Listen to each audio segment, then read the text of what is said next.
وَلَتَجِدَنَّهُمْ أَحْرَصَ النَّاسِ عَلَى حَيَاةٍ وَمِنَ الَّذِينَ أَشْرَكُوا يَوَدُّ أَحَدُهُمْ لَوْ يُعَمَّرُ أَلْفَ سَنَةٍ وَمَا هُوَ بِمُزَحْزِحِهِ مِنَ الْعَذَابِ أَن يُعَمَّرَ وَاللَّهُ بَصِيرٌ بِمَا يَعْمَلُونَ۔ بلکہ سب سے زیادہ دنیا کی زندگی کا حریص اے نبی آپ انہی کو پائیں گے۔ یہ حرص زندگی میں مشرکوں سے بھی زیادہ ہیں۔ ان میں سے تو ہر شخص 1000 سال کی عمر چاہتا ہے، گو یہ عمر دیا جانا بھی انہیں عذاب سے نہیں چھڑا سکتا۔ اللہ تعالیٰ ان کے کاموں کو بخوبی دیکھ رہا ہے۔ قُلْ مَنْ كَانَ عَدُوًّا لِجِبْرِيلَ فَإِنَّهُ نَزَّلَهُ عَلَى قَلْبِكَ بِإِذْنِ اللَّهِ مُصَدِّقًا لِمَا بَيْنَ يَدَيْهِ وَهُدًى وَبُشْرَى لِلْمُؤْمِنِينَ۔ اے نبی آپ کہہ دیجئے کہ جو جبریل کا دشمن ہو، جس نے آپ کے دل پر پیغام باری تعالیٰ اتارا ہے، جو پیغام ان کے پاس کی کتاب کی تصدیق کرنے والا اور مومنوں کو ہدایت اور خوشخبری دینے والا ہے۔ بعض یہودیوں نے حضرت صلی اللہ علیہ وسلم سے کہا تھا کہ آپ کے پاس جبرائیل علیہ السلام وحی لاتے ہیں، وہ چونکہ ہمارے لیے بڑے سخت احکام لایا کرتے تھے اس لیے ہم انہیں اپنا دشمن سمجھتے ہیں، اگر کوئی اور فرشتہ وحی لا رہا ہوتا تو ہم کچھ غور کر سکتے تھے۔ یہ آیت اس کے جواب میں نازل ہوئی ہے، اور جواب کا حاصل یہ ہے کہ جبرائیل علیہ السلام تو محض پیغام پہنچانے والے ہیں، جو کچھ لاتے ہیں اللہ کے حکم سے لاتے ہیں، لہٰذا نہ ان سے دشمنی کی کوئی معقول وجہ ہے اور نہ اس کی وجہ سے اللہ کے کلام کو رد کرنے کی کوئی معنی ہے۔ من كان عدوا لله وملائكته ورسله وجبريل وميكال فإن الله عدو للكافرين۔ تو اللہ بھی اس کا دشمن ہے۔ جو شخص اللہ کا اور اس کے فرشتوں اور اس کے رسولوں اور جبرائیل اور میکائیل کا دشمن ہو، ایسے کافروں کا دشمن خود اللہ ہے۔ وَلَقَدْ أَنزَلْنَا إِلَيْكَ آيَاتٍ بَيِّنَاتٍ وَمَا يَكْفُرُ بِهَا إِلَّا الْفَاسِقُونَ۔ اور یقیناً ہم نے آپ کی طرف روشن دلیلیں بھیجی ہیں جن کا انکار سوائے بدکاروں کے کوئی نہیں کرتا۔ أَوَكُلَّمَا عَاهَدُوا عَهْدًا نَبَذَهُ فَرِيقٌ مِّنْهُمْ بَلْ أَكْثَرُهُمْ لَا يُؤْمِنُونَ۔ یہ لوگ جب کبھی کوئی عہد کرتے ہیں تو ان کی ایک نہ ایک جماعت اسے توڑ دیتی ہے، بلکہ ان میں سے اکثر ایمان سے خالی ہیں۔ وَلَمَّا جَاءَهُمْ رَسُولٌ مِّنْ عِندِ اللَّهِ مُصَدِّقٌ لِمَا مَعَهُمْ نَبَذَ فَرِيقٌ مِّنَ الَّذِينَ أُوتُوا الْكِتَابَ كِتَابَ اللَّهِ وَرَاءَ ظُهُورِهِمْ كَأَنَّهُمْ لَا يَعْلَمُونَ۔ جب کبھی ان کے پاس اللہ کا کوئی رسول ان کی کتاب کی تصدیق کرنے والا آیا، ان اہل کتاب کے ایک فرقے نے اللہ کی کتاب کو اس طرح پیچھے ڈال دیا گویا جانتے ہی نہ تھے۔ وَاتَّبَعُوا مَا تَتْلُو الشَّيَاطِينُ عَلَى مُلْكِ سُلَيْمَانَ وَمَا كَفَرَ سُلَيْمَانُ وَلَكِنَّ الشَّيَاطِينَ كَفَرُوا يُعَلِّمُونَ النَّاسَ السِّحْرَ وَمَا أُنزِلَ عَلَى الْمَلَكَيْنِ بِبَابِلَ هَارُوتَ وَمَارُوتَ وَمَا يُعَلِّمَانِ مِنْ أَحَدٍ حَتَّى يَقُولَا إِنَّمَا نَحْنُ فِتْنَةٌ فَلَا تَكْفُرْ فَيَتَعَلَّمُونَ مِنْهُمَا مَا يُفَرِّقُونَ بِهِ بَيْنَ الْمَرْءِ وَزَوْجِهِ وَمَا هُمْ بِضَارِّينَ بِهِ مِنْ أَحَدٍ إِلَّا بِإِذْنِ اللَّهِ وَيَتَعَلَّمُونَ مَا يَضُرُّهُمْ وَلَا يَنفَعُهُمْ وَلَقَدْ عَلِمُوا لَمَنِ اشْتَرَاهُ مَا لَهُ فِي الْآخِرَةِ مِنْ خَلَاقٍ وَلَبِئْسَ مَا شَرَوْا بِهِ أَنفُسَهُمْ لَوْ كَانُوا يَعْلَمُونَ۔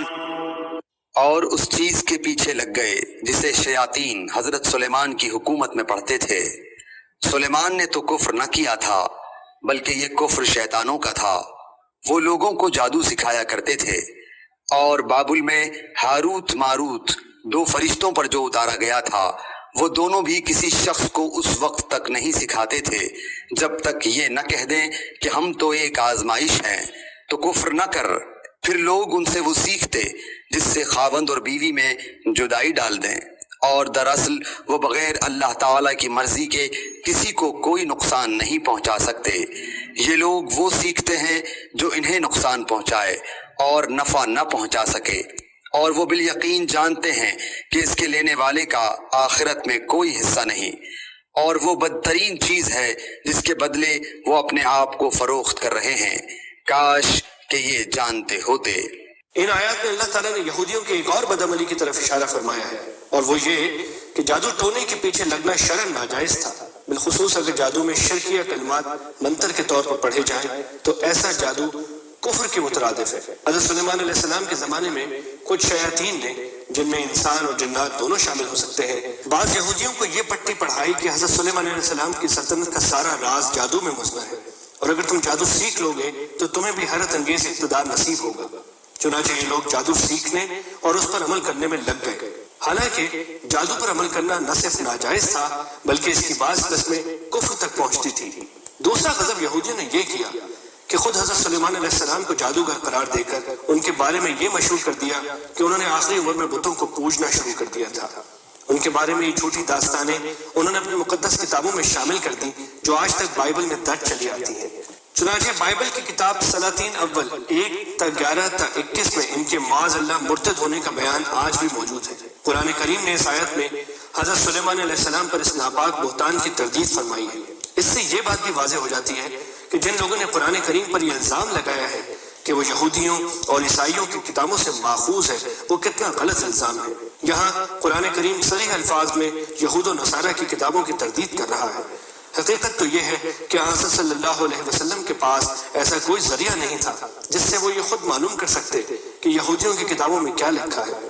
اس بات کا علم آپ کو وحی کے سوا کسی اور راستے سے نہیں ہو سکتا تھا، لہٰذا یہ آیت بذات خود آپ کے صاحب وحی رسول ہونے کی واضح دلیل ہے کہ آپ نے نہ صرف یہ بتلایا کہ یہودیوں کی کتابوں میں حضرت سلیمان علیہ السلام پر کیا بہتان لگایا گیا ہے، بلکہ اس قدر جم کر اس کی تردید فرمائی ہے۔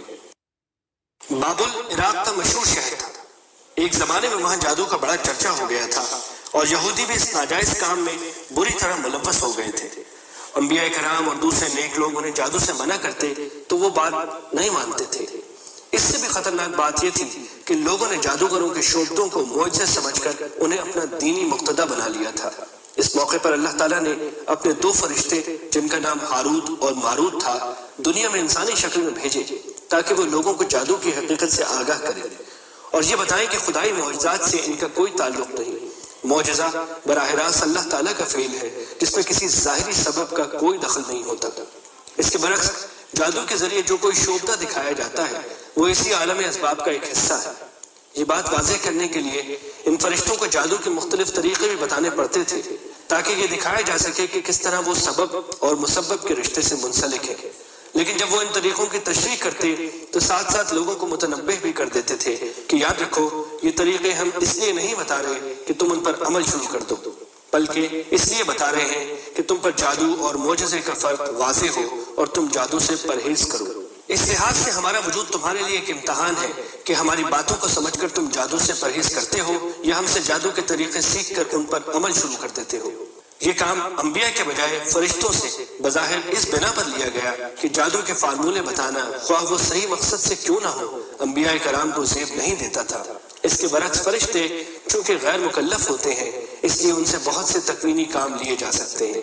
بہرحال نافرمان لوگوں نے ان فرشتوں کی طرف سے کہی ہوئی باتوں کو تو نظر انداز کر دیا اور ان کے بتائے ہوئے فارمولوں کو جادو میں استعمال کیا، اور وہ بھی ایسے گھناؤنے مقاصد کے لیے جو ویسے بھی حرام تھے، مثلا میاں بیوی میں پھوٹ ڈال کر نوبت طلاق تک پہنچا دینا۔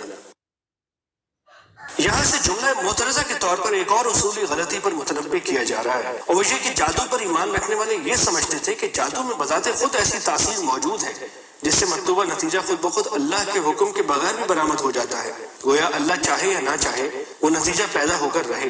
یہ عقیدہ بذات خود کفر تھا، اس لیے یہ واضح کر دیا گیا ہے کہ دنیا کے دوسرے اسباب کی طرح جادو بھی محض ایک سبب ہے، اور دنیا میں کوئی سبب بھی اپنا مسبب یا نتیجہ اس وقت تک ظاہر نہیں کر سکتا جب تک اللہ کی مشیت اس کے ساتھ متعلق نہ ہو۔ کائنات کی کسی چیز میں بذات خود نہ کسی کو نفع پہنچانے کی طاقت ہے نہ نقصان پہنچانے کی، لہٰذا اگر کوئی ظالم کسی پر ظلم کرنا چاہتا ہے تو اللہ کی قدرت اور مشیت کے بغیر کچھ نہیں کر سکتا۔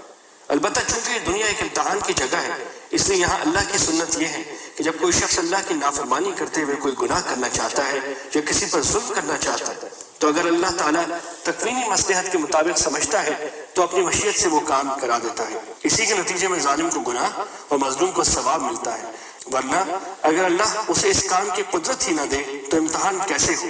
لہٰذا جتنے گناہ کے کام دنیا میں ہوتے ہیں وہ اللہ تعالیٰ ہی کی قدرت اور مشیت سے ہوتے ہیں، اگرچہ اس کی رضامندی ان کو حاصل نہیں ہوتی۔ اور اللہ تعالیٰ کی مشیت اور اس کی رضامندی میں فرق یہی ہے کہ مشیت اچھے برے ہر کام سے متعلق ہو سکتی ہے، مگر رضامندی صرف جائز اور ثواب کے کاموں سے مخصوص ہے۔ اس آیت کے شروع میں تو یہ کہا گیا ہے کہ وہ یہ حقیقت جانتے ہیں کہ جو مشرکانہ جادو کا خریدار ہوگا اس کا آخرت میں کوئی حصہ نہیں، لیکن آیت کے آخری حصے میں فرمایا ہے کہ کاش وہ علم رکھتے۔ اس کا مطلب یہ ہے کہ انہیں اس حقیقت کا علم نہیں ہے۔